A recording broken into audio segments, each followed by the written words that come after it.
Howdy folks, it's Meandering Mike in the Man Cave of Madness. It's the middle of the afternoon and we're going to do another unboxing. This is the Battle of St. Louis game from the Historical Game Company. I had previously unboxed a couple titles from this company, Fort Jefferson Attack and Battle of Baton Rouge.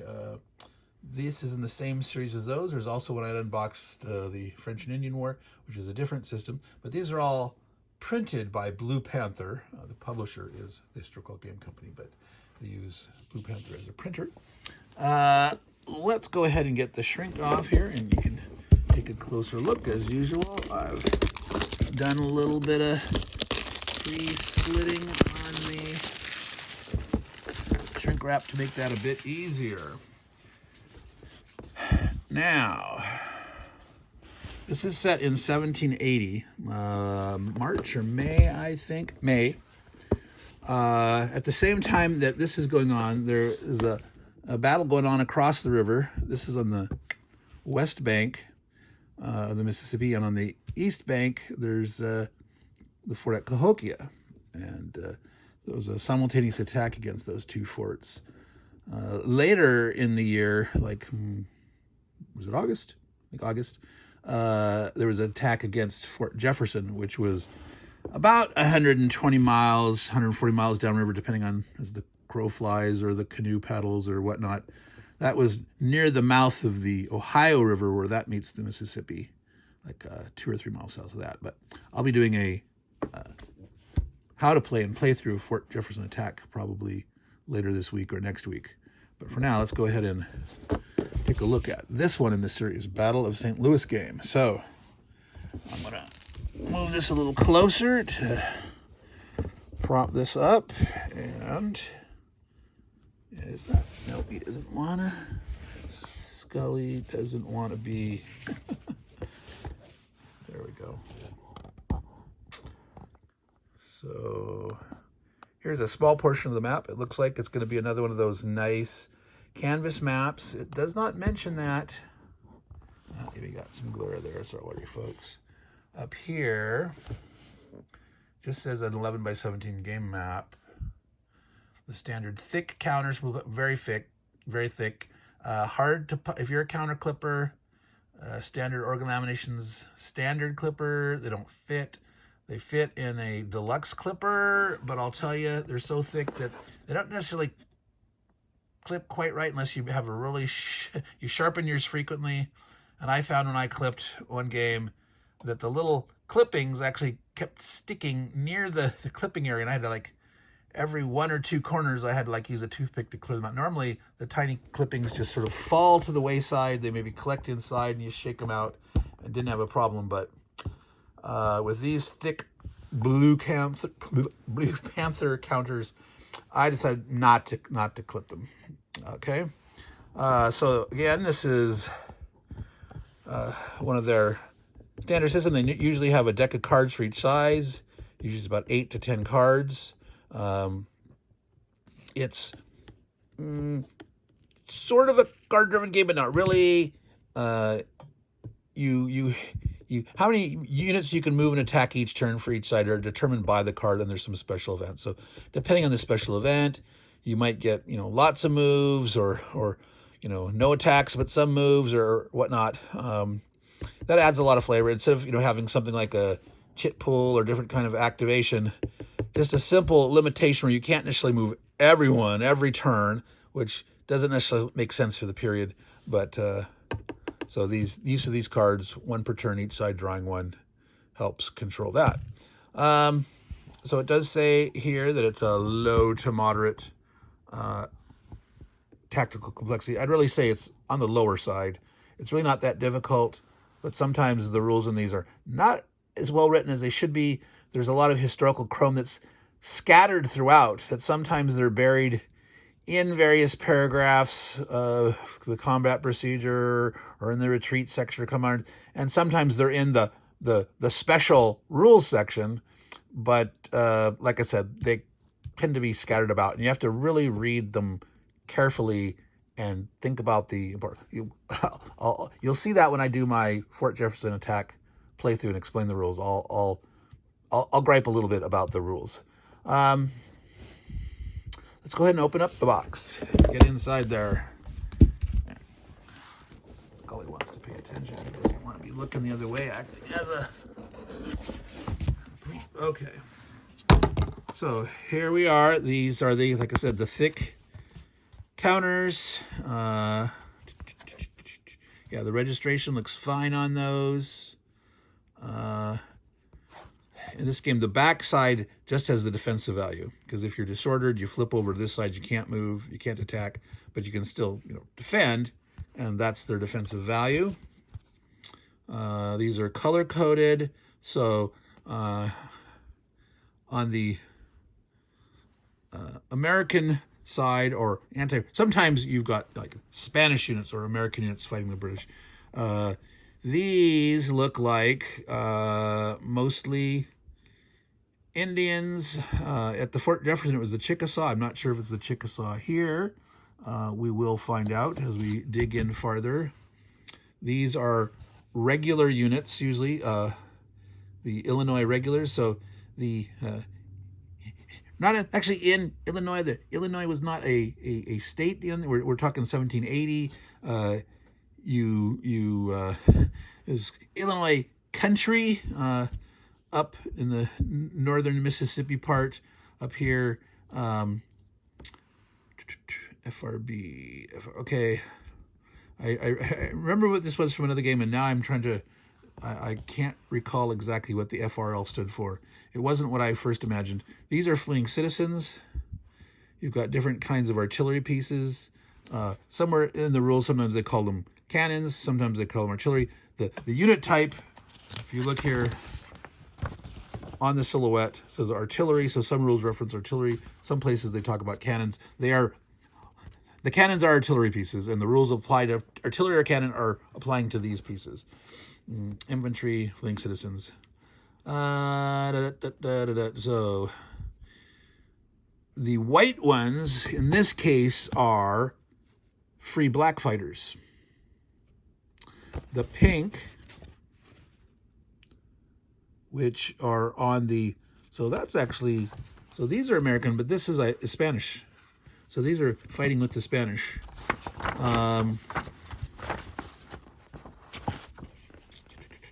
Things are dark blue. Cavalry militia, dark pink.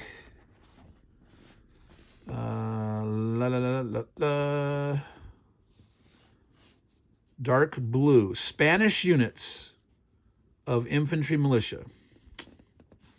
All right. British are red-colored. Affiliation labels on them designate the Native American tribes. So they appear to be different ones. SI, TR. Okay, TR, that's some trapper dude. WI, SI, SF. So we'll have to learn somewhere here what those different... Here we go. The Winnebago. The TR is the British Trader Unit. The Sioux are SI. British Sacs and Fox units. SF. All right. So, did we figure out? Yeah, they didn't. Where was the light blue? Dark blue and. They did not mention over here the light blue, but from other games, those are they're from Virginia. At least in the Fort Jefferson Attack game, they are Kentucky Militia of Virginia, because in 1777, or no, it was 1778, I think, that Virginia annexed Kentucky. So the colony of Virginia, had expanded its territory. When they eventually became a state, it did not include that Kentucky territory, just the main part of the colony. But at that time, Kentucky had become annexed by Virginia. Okay, so that's enough looking at the counters. So for the three numbers, it's attack, that defensive value that was on the back, and movement. As you see, the fleeing citizens are quite wimpy. They will die quite easily. Oh, interesting. So these are actually mobile cannons. Here are some non-mobile cannons that will be in a fort. But these actually can move around. In the Fort Jefferson attack game, they have cannons like this that they called swivel cannons that could not move. They were placed in blockhouses on hills, and they had a 0 movement allowance.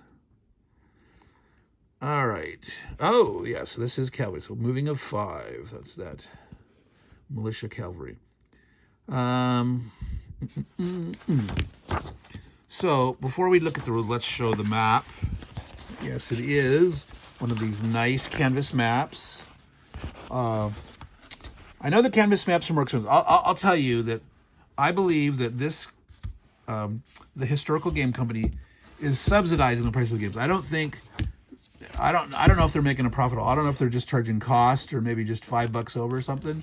But given the fact that they have, the canvas maps in them, and the boxed versions are only $40. The Ziploc versions are like $35.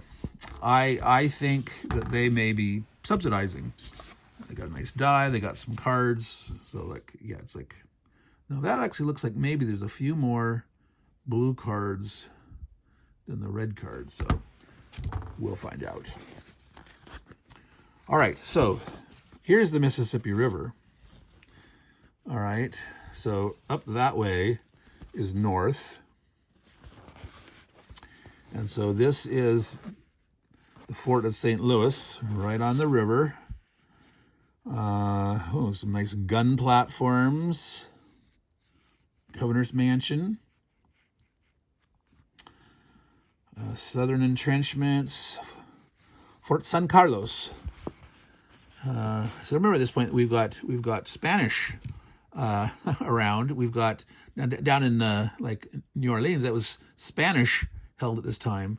And all of Florida and West Florida. Well, it was New Orleans, Baton Rouge. Baton Rouge was fought over by the Spanish and the British, but what was West Florida extended all the way up to the Mississippi. These days, there's Mississippi and Alabama in the way, and those separated off at some point. But at this time, Florida, West Florida, extends all the way up to the Mississippi River, way down there in the Louisiana part.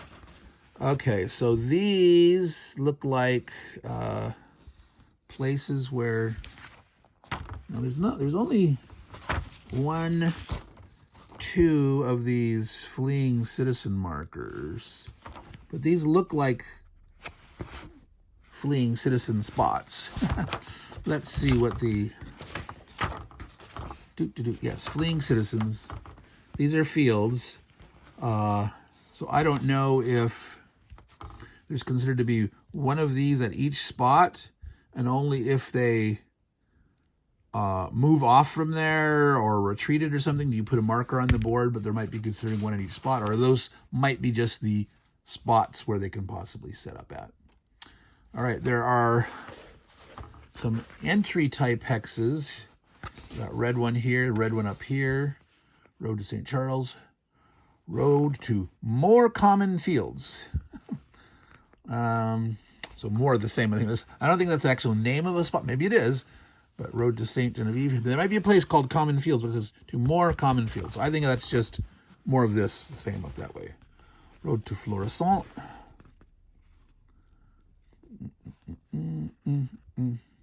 So yeah, so some of these places tell you where. So the FRL,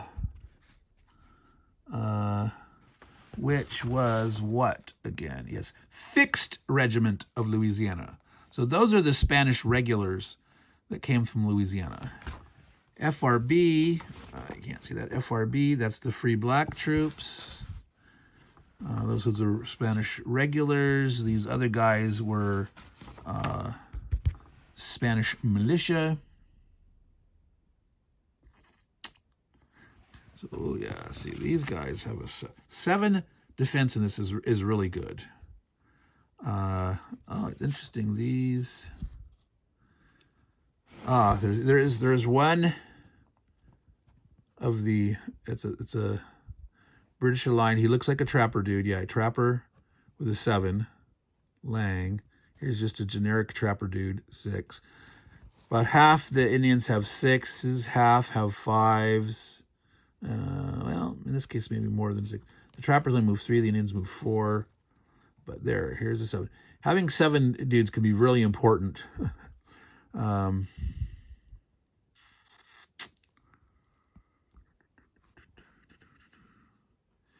in the Fort Jefferson attack game, there's a lot of Cahokia militia down at Fort Jefferson only have like a 5, and their Illinois regulars are 6s. But in that game, the Chickasaw Indians, they have 3 leader units. One, the Chickasaw war leader himself, Piamenko, he has a 7 defense. And there's a British lieutenant dude, Lieutenant Whitehead, that has a 7. And then a British, who could be, Colbert or Colbert. So I always thought he was Scottish. It looked like he has a little tam hat and that symbol. But they have very little leaders down here. They just have this trader guy. There's asterisks next to these. Don't know what those mean. So there's the map. There are entry hexes. There looks like some port symbol here.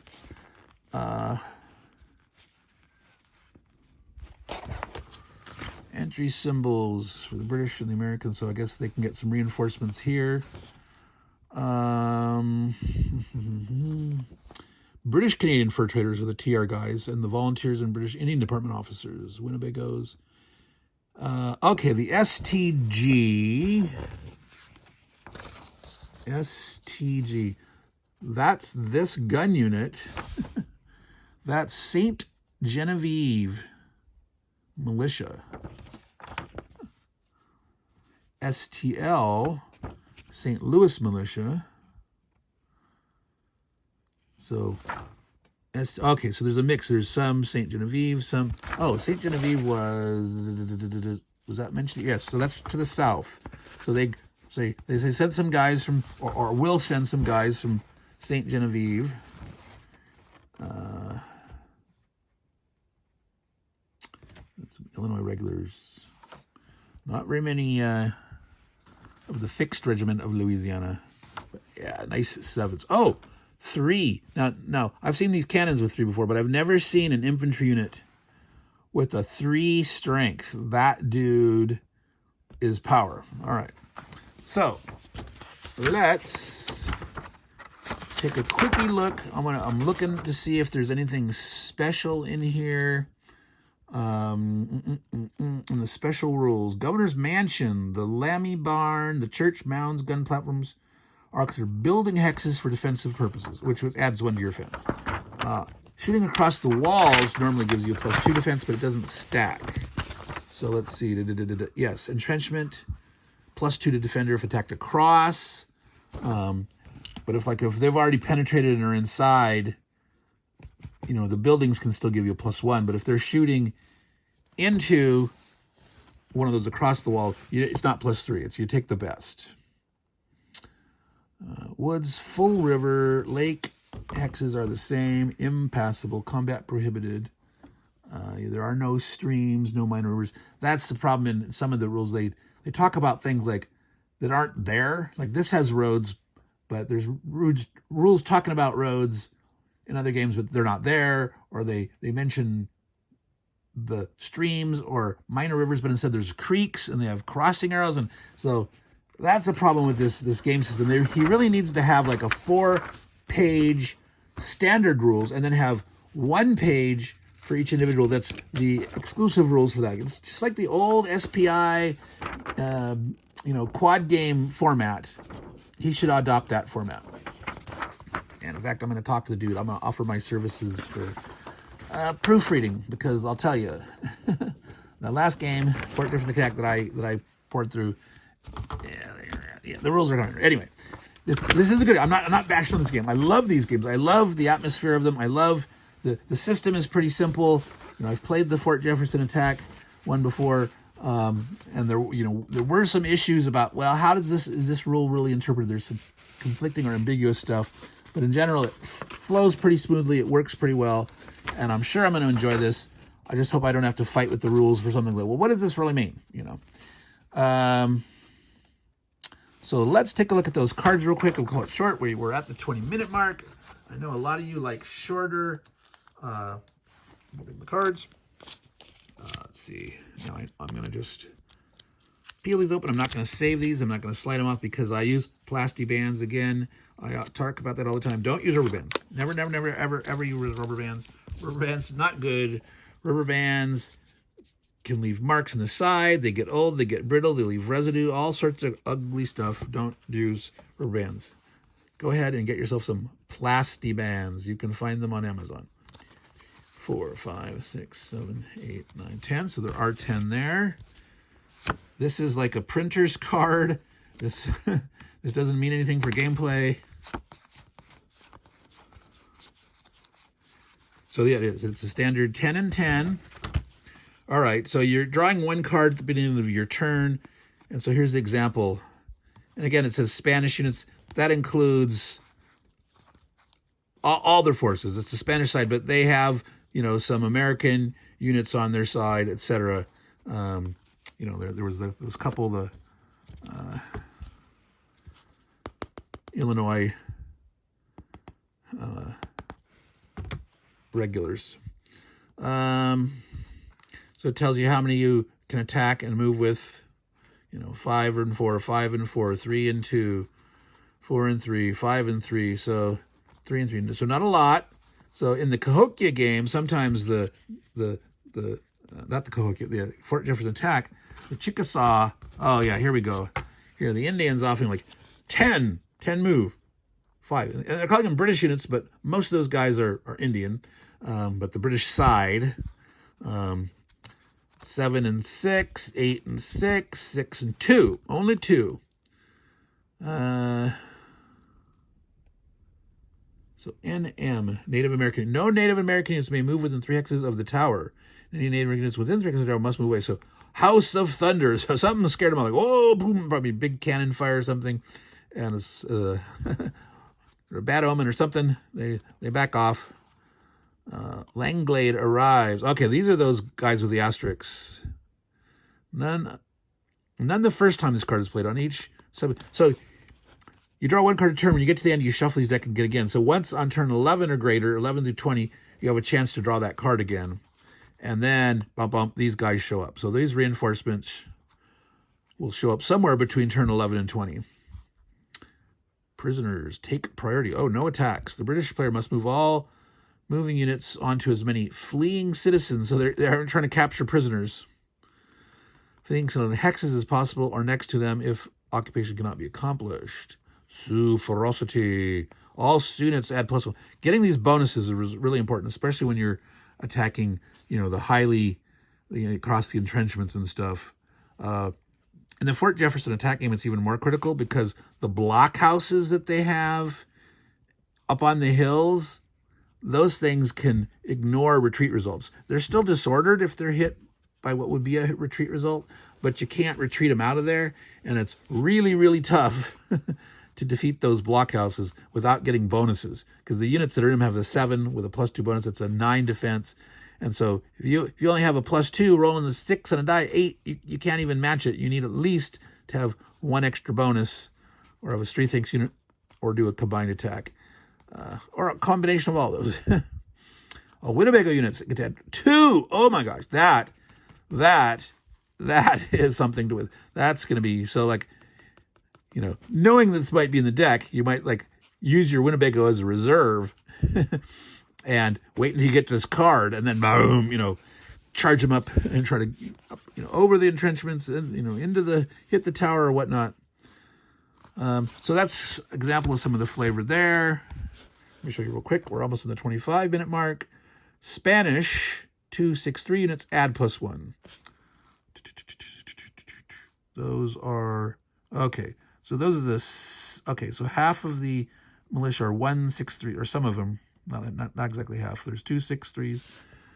Here's another reinforcements one for the American side. Again, the second Clark sends aid. Fernando de Leyva. Artillery units in the tower, add +1.